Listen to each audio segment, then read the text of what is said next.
MPSCचा आता पुढचा पेपर म्हणजे पुढची बॅच जी आहे 2/26 आहे, 25 झाला आता 26साठी तयारी करणाऱ्या लोकांचं GST टेस्ट सिरीज सुरू आहे. तशाच प्रकारे ऑप्शनलची टेस्ट सिरीज सुरू होणार आहे.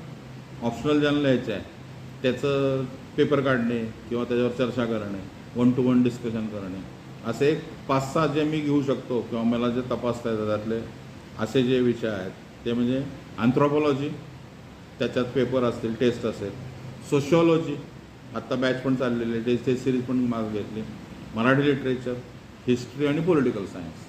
History, political science, Marathi literature, sociology आणि अँथ्रोपॉलॉजी एवढ्या विषयांची टेस्ट सिरीज आपल्या याच्यामध्ये आणि त्याच्या इमिजिएट असते 2 जूनपासून. त्यामुळे ऑप्शनलच्या ज्यांना टेस्ट सिरीज लावायचे आहेत, आत्ताचे पेपर आपल्याकडे अवेलेबल आहेत त्याप्रमाणे अंदाज, आणि मागच्या वेळेला लिहिलेल्या लोकांना त्याचा बराच फायदा झाला आहे. त्यामुळं ह्या वेळेला गडबड केलेली आहे. 31ला बरी झाली की काही गॅप टाकायचे नाही, लगेच चालू करायचं 2 जूनला.